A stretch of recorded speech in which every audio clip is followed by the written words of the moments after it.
Bienvenidos a este nuevo encuentro con la palabra de Dios en el texto de las bienaventuranzas. En los viernes anteriores nos hemos ido como aproximando a este que es el núcleo fundamental del Evangelio.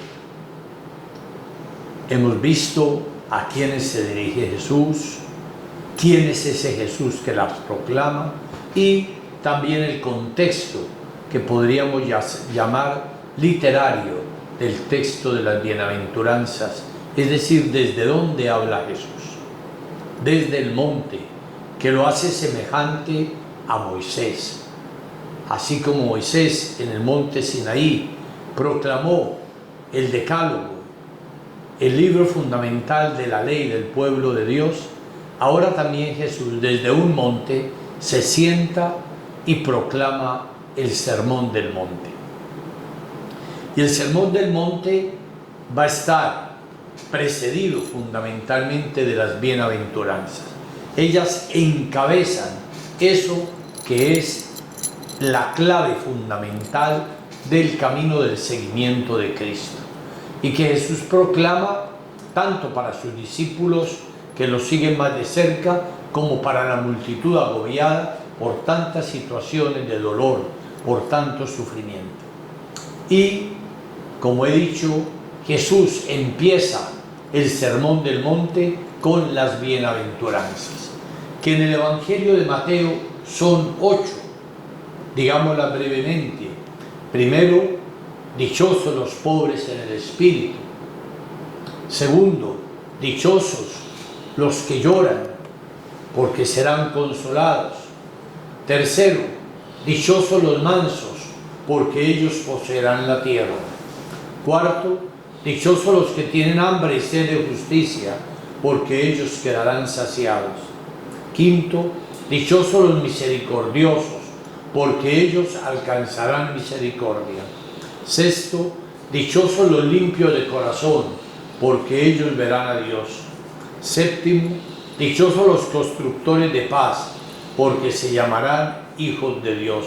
Y octavo, dichosos los que sufren persecución por la justicia, porque de ellos es el reino de los cielos.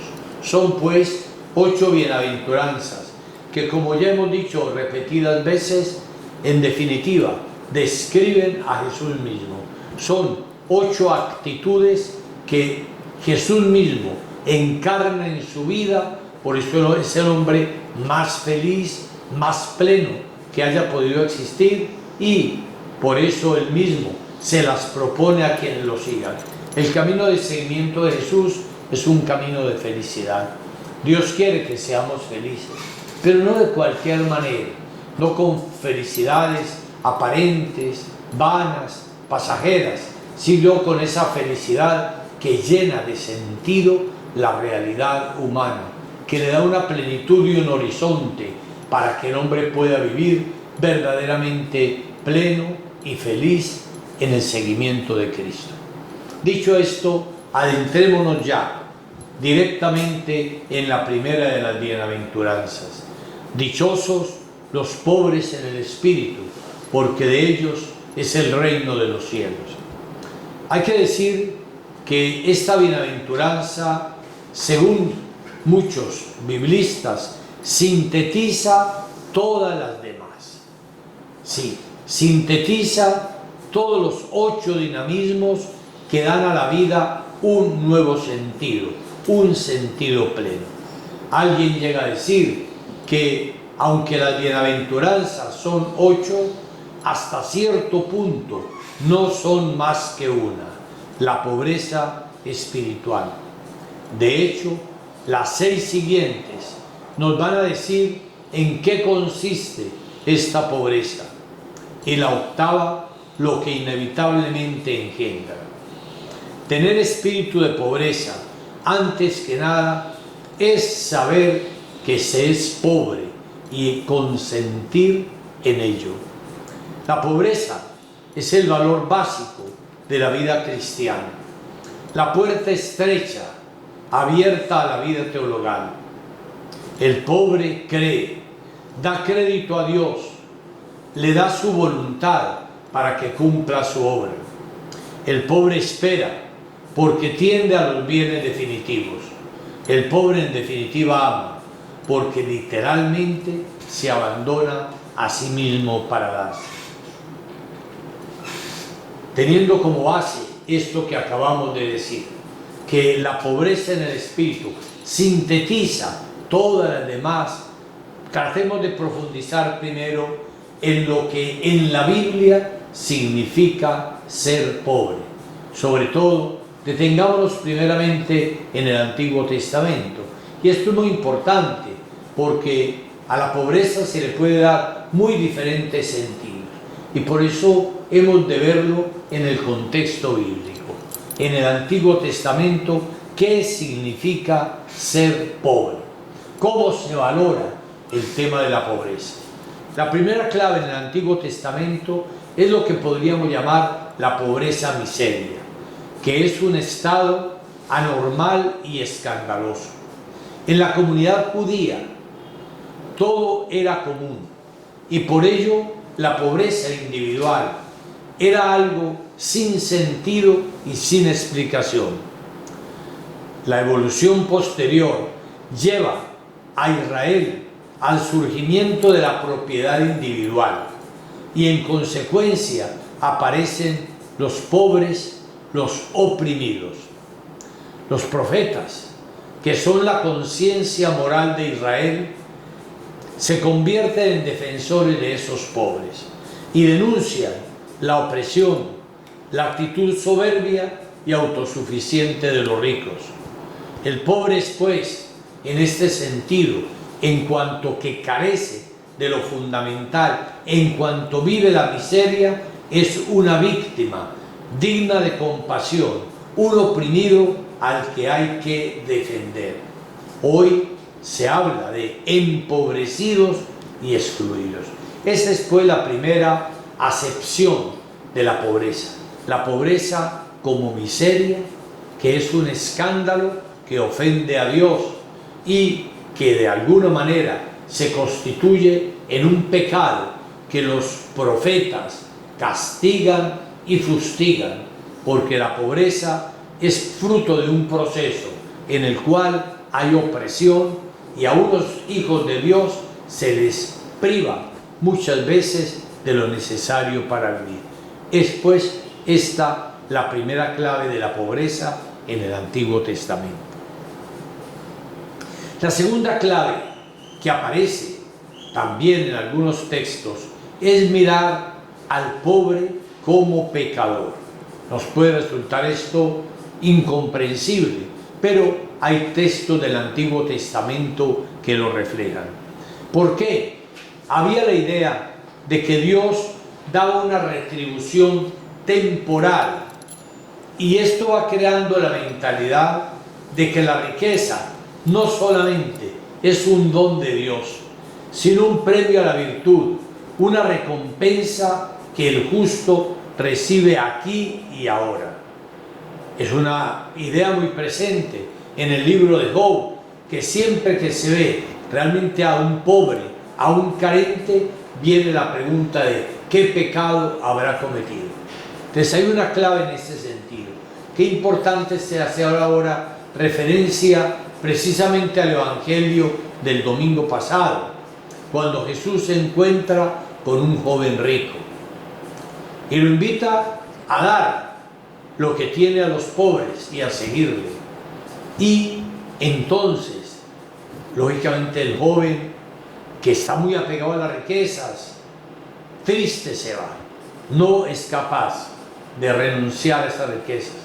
En ese contexto todavía se pensaba que las riquezas eran un premio que Dios daba a los justos, una recompensa, y por tanto lo contrario, que era la carencia de sus bienes, era interpretado como una maldición de Dios, como un castigo de Dios.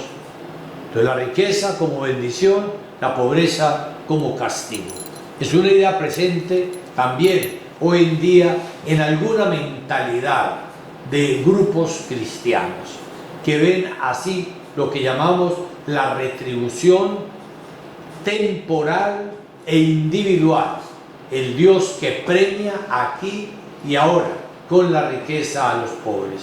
Por eso el escándalo de los discípulos ante la cuestión del joven rico, que ellos llegan a decir, bueno, ¿qué va a pasar con los ricos? Y Jesús va a llegar a decirles que es más fácil que un camello pase por el ojo de una aguja a que el rico entre en el reino de Dios. Es decir, está contradiciendo esa mentalidad que primaba en algunos grupos religiosos del Antiguo Testamento. La tercera idea sobre la pobreza en la Biblia, pero sobre todo en el Antiguo Testamento, es lo que podemos llamar el ideal sapiencial. Los textos de los libros sapienciales.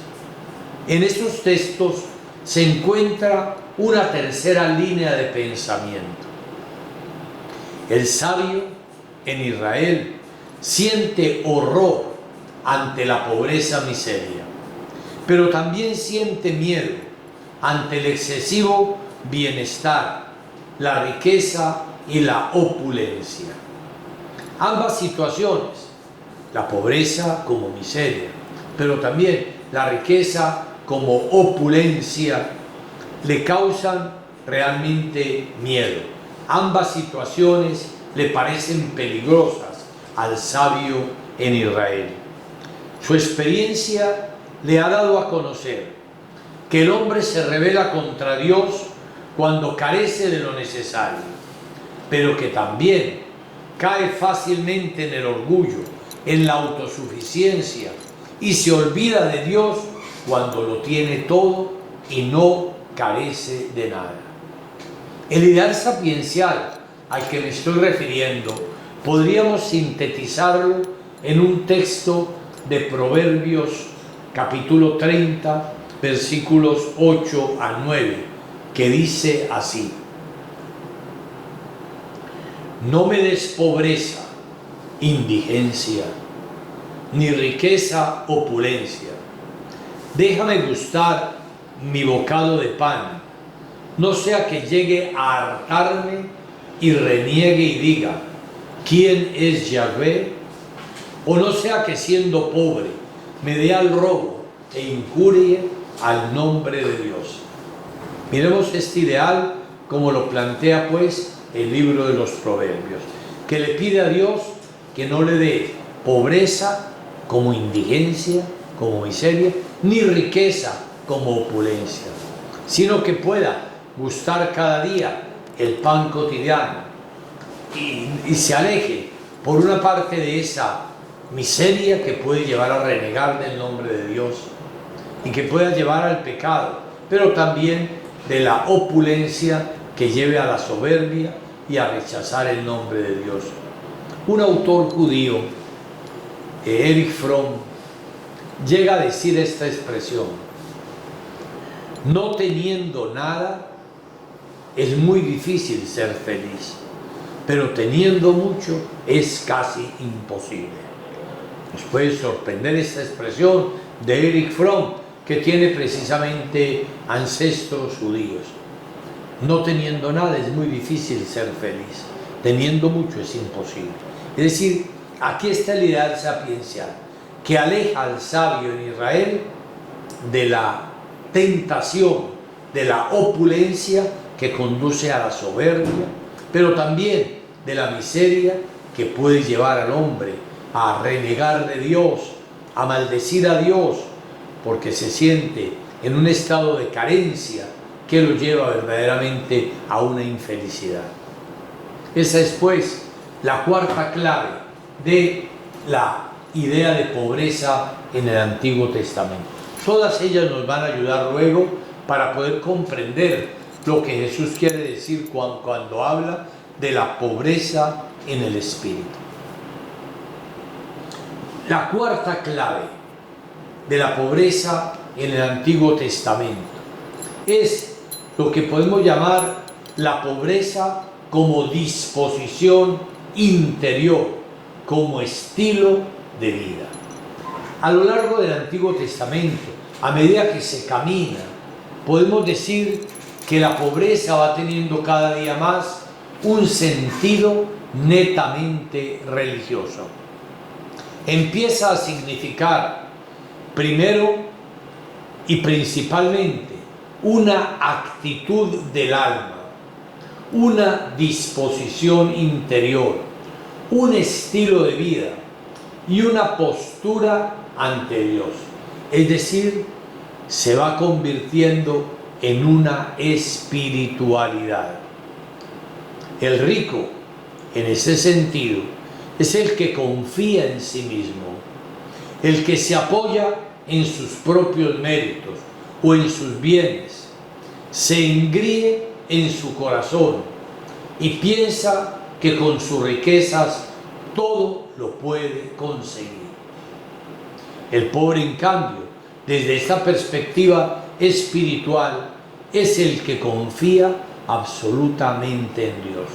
Miremos cómo vamos desplazando lo que inicialmente era simplemente cuestión de tener mucho o de no tener nada, materialmente hablando, a una actitud del alma, a una actitud espiritual. El rico que llega es a confiar en sí mismo, en sus méritos, en sus bienes, a engreírse pensando que todo lo puede conseguir con sus riquezas, y el pobre, en este sentido, es el que se fía totalmente de Dios. Pobreza, en este cuarto término, es lo que expresa y significa el estado de un hombre que confía en Dios y se fía incondicionalmente de Él. No solo a pesar de su propia debilidad e indigencia, sino apoyado precisamente en esa misma condición. Esta actitud se convierte en un estilo de vida que es anticipo de lo que vivirá Jesús, de la actitud evangélica. La pobreza, así entendida, es lo contrario a la autosuficiencia, que es el único obstáculo insuperable que podemos oponer a la acción de Dios en nosotros, es decir, a su reino y a su reinado. Es bastarse a sí mismo, autosuficiencia. Yo me basto a mí mismo, yo no necesito de Dios, no tengo necesidad de su salvación. Y lógicamente, esta actitud frente a Dios deriva en una actitud frente a los demás. Mirar a los demás con desprecio o simplemente con indiferencia. Poder, pues, prescindir de Dios y de los demás. El autosuficiente es el que cree que se basta a sí mismo, que no necesita realmente ni de Dios ni de los hermanos. Sofonías, el profeta, es el primero que da a la pobreza este sentido profundamente religioso y que lo propone como una opción, como un camino de vida. Dice así el profeta: buscad a Dios vosotros todos, pobres de la tierra, buscad la justicia, buscad la pobreza. Yo dejaré en medio de ti un pueblo pobre y humilde. Sofonías 2:3 y 3:2. Habla ya de ese propósito de Dios que invita a buscar la pobreza. Ahora, ¿de qué pobreza está hablando el profeta Jeremías? Está hablándonos ya de esa pobreza como disposición interior, como actitud de vida frente a Dios y frente a los hermanos. Antes del destierro a Babilonia, es decir, del exilio, que se realizó en el año 587 a.C., la pobreza expresaba siempre una condición negativa. Después, la gran palabra en hebreo, anawim, ya no quiere simplemente indicar al indigente, sino al que tiene una actitud espiritual de abandono al querer de Dios. Es el que se abandona al querer de Dios, el que se fía totalmente de Él. Tiene pues ya un sentido religioso, sobre todo al final de la cautividad en Babilonia, que fue una experiencia bastante amarga, pero al mismo tiempo salvadora. Este ideal de pobreza al que me estoy refiriendo ya, como actitud espiritual, como actitud interior, va a ser encarnado, y así lo ve la Biblia, por los personajes más representativos de Israel. Por ejemplo, se considera discípulo de Abraham a quien tiene una mirada benévola, un alma humilde y un espíritu pobre. Es decir, con mirada retrospectiva se ve a Abraham y se lo analiza desde esa perspectiva. De Moisés se llega a decir que era un hombre pobre, más que hombre alguno en la faz de la tierra. Números 12:13. David, por otra parte, es considerado también como el prototipo de los pobres. Es decir, después del exilio, cuando se ha atravesado todo ese caminar tan difícil para el pueblo de Dios, llega un momento en que se mira atrás y se ven los grandes personajes bíblicos, Abraham, Moisés, David, que son sin lugar a dudas los referentes principales del pueblo de Israel. Se los ve que han encarnado una verdadera actitud de esa pobreza como actitud espiritual, como modo de vida, como realmente algo que impregna toda la existencia, dándoles un alma de pobre. Y así se llega al Nuevo Testamento, en que se encarna la pobreza por excelencia en María y en Jesús. Recordemos que la misma María en el Magnificat va a proclamar la grandeza de Dios, que ha hecho obras grandes en ella su humilde sierva. Dios ha obrado maravillas, grandezas en la humildad, en la pobreza, en la pequeñez de María. Y va a ser algo también que va a encarnar el Señor Jesús en su vida antes de él proclamar. Con esto que he señalado muy rápidamente, hemos hecho un recorrido por el Antiguo Testamento, en el cual hemos visto cómo realmente ha habido un avance en el pueblo de Dios. Primero, obviamente, en la condena de la miseria como una actitud escandalosa, porque priva al Hijo de Dios de los bienes que necesita para sobrevivir, ¿no? Pero también momentos en que se ve la riqueza como premio y la pobreza como castigo al pecado. También lo vemos en el Antiguo Testamento. Y vemos el avance en los libros sapienciales, cuando ya el sabio ve que ambas realidades, tanto la pobreza como opulencia, como la pobreza o como miseria, son realidades que lo pueden alejar de Dios, de su justicia, y por eso se llega a decir a Dios: no me des pobreza ni riqueza, déjame gustar cada día del pan cotidiano, es decir, de tener lo necesario para vivir. Y la cuarta actitud, es decir, ese avance grande, cuando ya se llega a ver la pobreza, no solamente, no simplemente en clave de posesiones materiales, sino de una actitud actitud interior, de una pobreza verdaderamente como estilo de vida que lleva, por una parte, a una confianza total en Dios, pero también en una actitud frente al hermano, de la persona que se sabe realmente necesitada de los demás.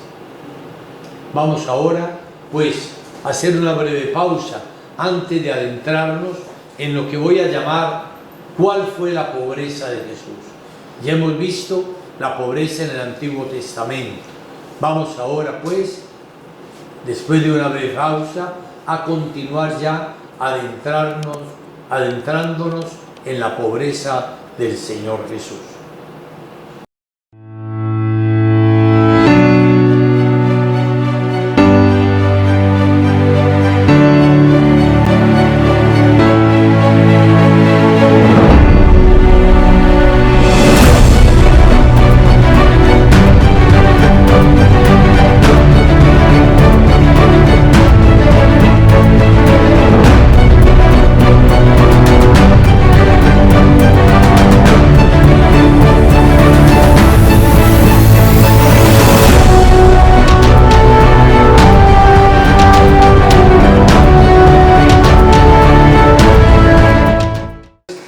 Los últimos en ser escritos en el Antiguo Testamento son los libros sapienciales, y todo un recorrido que nos ha llevado verdaderamente a empezar a percibir lo que es la pobreza espiritual, que llegará en el Señor Jesús a su máxima revelación. Adentrémonos pues en la pobreza de Jesús. Hemos dicho anteriormente que Cristo es la máxima encarnación de las bienaventuranzas y la clave de su interpretación auténtica. Por ello, cualquier reflexión sobre las bienaventuranzas ha de hacerse desde una referencia explícita a Jesús. Es decir, para yo poder decir qué quiere decir ser pobre en el espíritu, primero tengo que mirar a Jesús para ver de qué manera Él encarnó en su vida la pobreza. Sí, simplemente. No puedo ponerme a hablar de la pobreza en general, como puede aparecer en un diccionario, como pueden entenderla los economistas o así, no. La primera clave es: Jesús es por excelencia el pobre en el espíritu. Entonces, ¿cómo vivió la pobreza el Señor Jesús? ¿Cuál es la clase de pobreza que Él nos manda a tener cuando dice: bienaventurados los pobres en el espíritu? Hay que hacer pues una referencia explícita a Él. Al fin y al cabo, bienaventurado es quien vive como vivió Jesús, quien reproduce en sí mismo esas actitudes vitales. Las bienaventuranzas son esencialmente cristológicas y cristocéntricas. Él las encarna antes de proclamarlas. Precisamente, si algo se admiraba a la gente, y cuando termina el sermón de la montaña, la gente lo dice, es que habla como quien tiene autoridad. ¿Y qué quiere decir hablar como quien tiene autoridad? Quiere decir que habla con coherencia, con autenticidad, que lo que habla y predica, Él lo vive. Eso es decir, que tiene autoridad. De otra persona uno podría decir tiene sabiduría, porque habla muy bien, tiene elocuencia. También otra persona puede ser elocuente, puede tener mucho conocimiento, y uno de hecho ve a veces personas que, bueno, se expresan con un gran conocimiento bíblico, por ejemplo, o con una gran elocuencia para predicar. Pero de Jesús no se dice tanto eso, sino se dice, habla como quien tiene autoridad. Es decir, que tiene una autoridad que le viene de la coherencia entre lo que dice y lo que vive. Y eso va a ser fundamental en el campo de la bienaventuranza.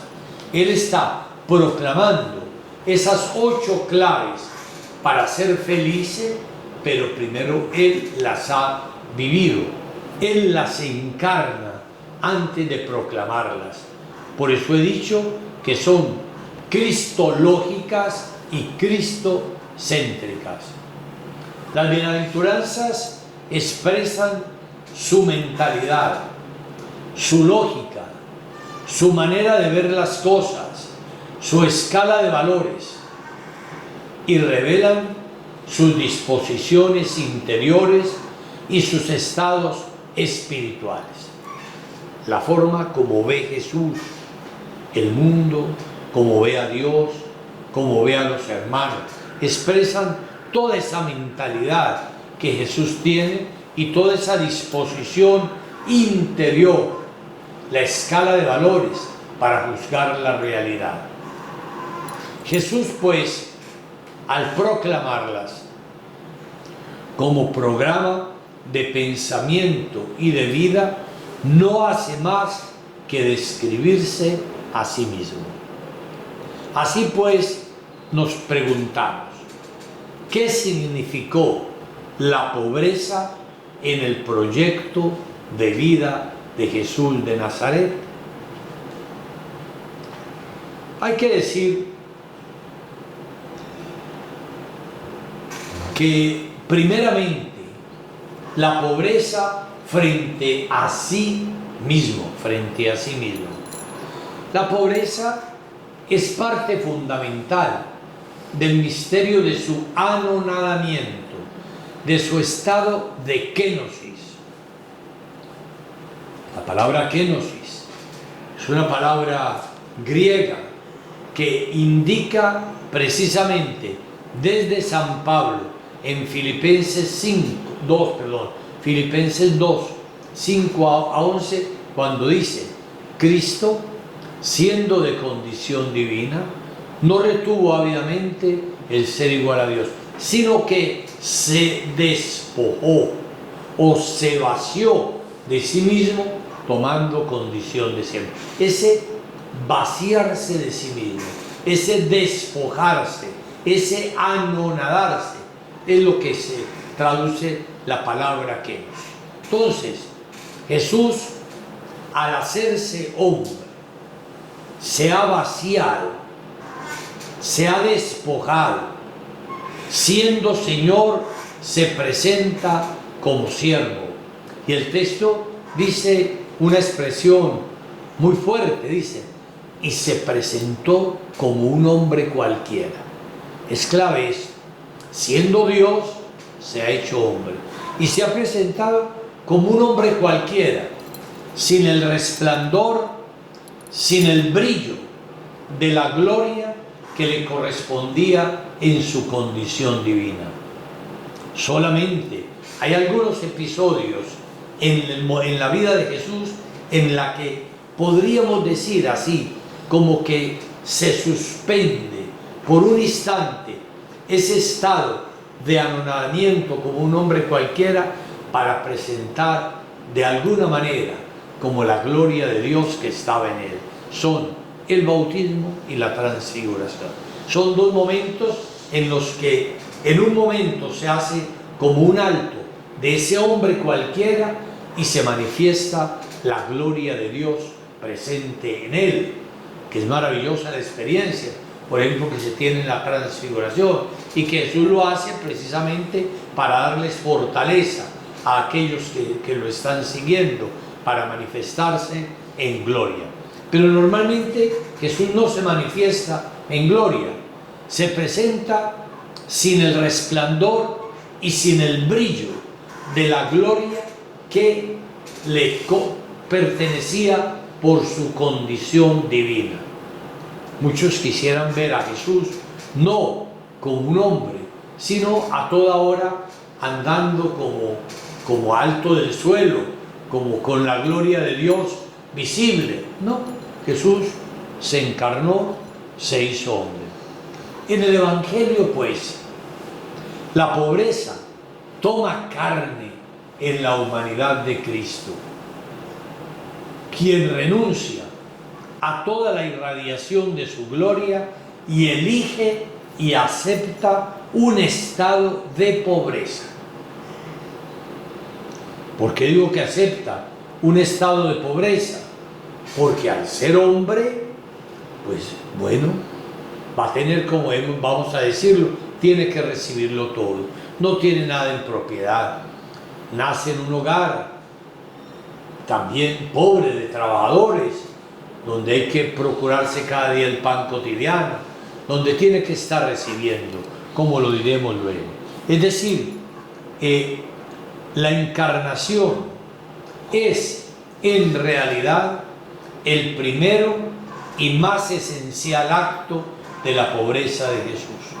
Por eso le recomiendo leerse ese texto que acabo de mencionar, Filipenses 2, 5 a 11. Ese hermoso himno cristológico que nos habla de ese anonadamiento, de ese vaciarse de sí mismo. Esa es la pobreza sustantiva de Jesús, su encarnación, hacerse hombre. Las demás expresiones son consecuencia de esa gran opción. La misma muerte en la cruz es consecuencia última de la encarnación. Habiéndose hecho hombre, tiene que morir como hombre. Así de sencillo. La muerte en la cruz es consecuencia de la misma encarnación. Cristo vive además toda su existencia encarnada en autodonación, en sacrificio. Es decir, se desvive por el Padre y por los hermanos. Jesús no se pertenece a sí mismo. El proceso kenótico, recuerden la palabra kenosis es anonadamiento. Ese proceso que se inició en la encarnación se prolonga en todos los actos de la vida de Jesús. Siendo Dios, se hace hombre. Clave fundamental de la pobreza de Jesús. Ya no va a ser el Dios que transforma piedras en pan para comer o cosas de esas. Ya es cuando hace un signo para los demás, no para sí mismo. Pero además, siendo ya hombre, vive su humanidad realmente también como un despojo, como un acto de sacrificio, como un anonadamiento, dándose a sí mismo. Ahí está la clave. No solamente se despojó y se hizo hombre, sino que va a vivir su humanidad dándose a sí mismo, despojándose totalmente en todos los actos de la vida de Jesús. La vida de Jesús va a ser una pobreza, una donación continuada. No retiene nada, ni siquiera la propia vida, que la entrega finalmente en la cruz. No retiene nada. Jesús vive ciertamente en unas condiciones de pobreza objetiva, pero no podemos perder de vista cuál es la fuente que provoca, que origina esas condiciones de pobreza. Tanto la fundamental, siendo Dios se hizo hombre, siendo rico se hizo pobre, siendo poderoso se hizo débil, ese anonadamiento, y luego esa pobreza que va encarnando en cada uno de los actos para continuar dándose a sí mismo. ¿Pero por qué? Podríamos preguntarnos. ¿Cuál es la fuente de esa pobreza del Señor Jesús? Hay que decir que la pobreza fue, de cara al Padre, confianza absoluta, expresada en la explícita renuncia a todo otro apoyo para afirmar decididamente que se apoyaba solamente en Él. y para proclamar la relatividad de todo lo creado ante el valor absoluto del reino del Dios y Padre suyo. Jesús vive de cara al Padre esa confianza total. Se abandona enteramente en Él, se apoya totalmente en Él, y por eso todo lo creado, todo lo demás, puede verlo con relatividad.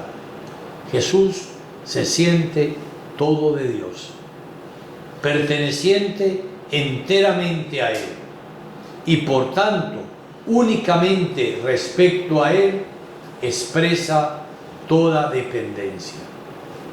Por eso pues podemos decir que para Jesús Dios era toda su riqueza. Aquí está la clave de todo. La riqueza de Dios, de Jesús, era Dios, el Padre. Esa era su riqueza. Y va a ser lo que Jesús quiere también de los que lo siguen. A ese joven rico que he mencionado ya varias veces del domingo pasado, Jesús lo invita así: toma tu dinero, dalo a los pobres y luego ven y sígueme. ¿Para qué? Para que ese hombre tenga a Jesús como toda su riqueza.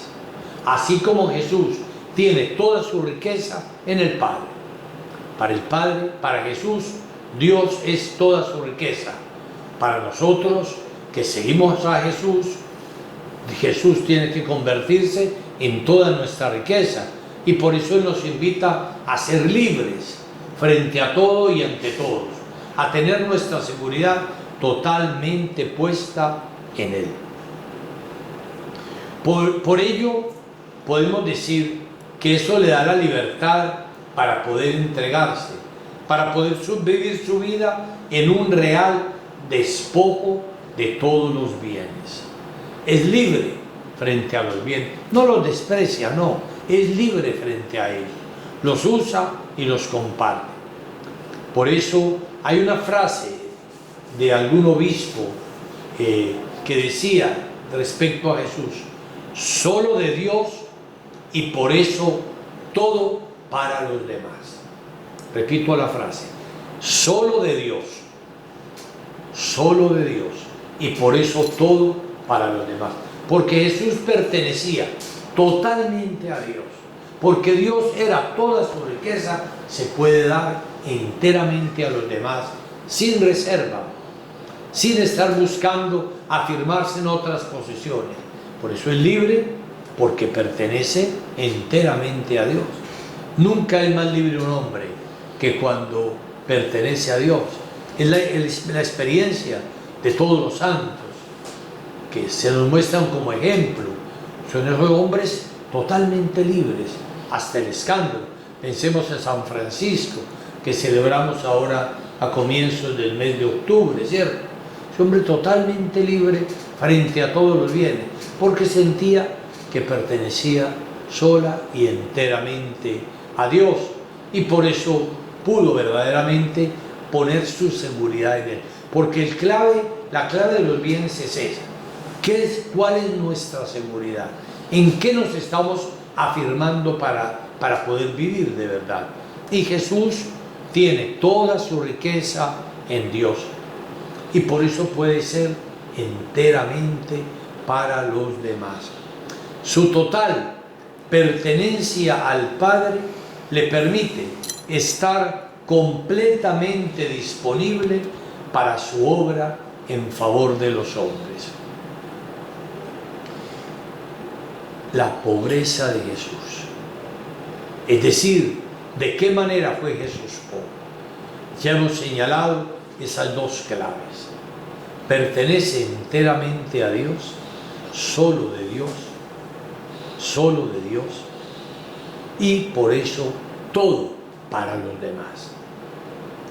Algún día escuchaba yo esta expresión de un gran sacerdote, y decía precisamente un libro sobre él, se titulaba de esta manera: un hombre de Dios.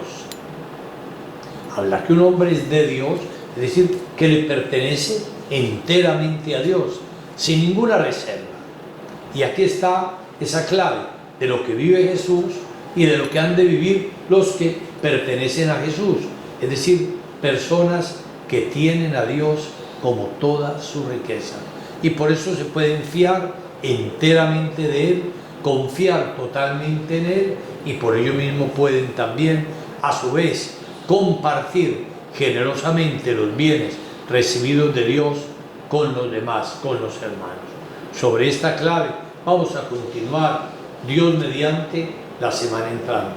Mientras tanto, les invito a volver a leer las bienaventuranzas del Evangelio de Mateo y este texto que les he propuesto de la carta a los Filipenses 2, 5 a 11.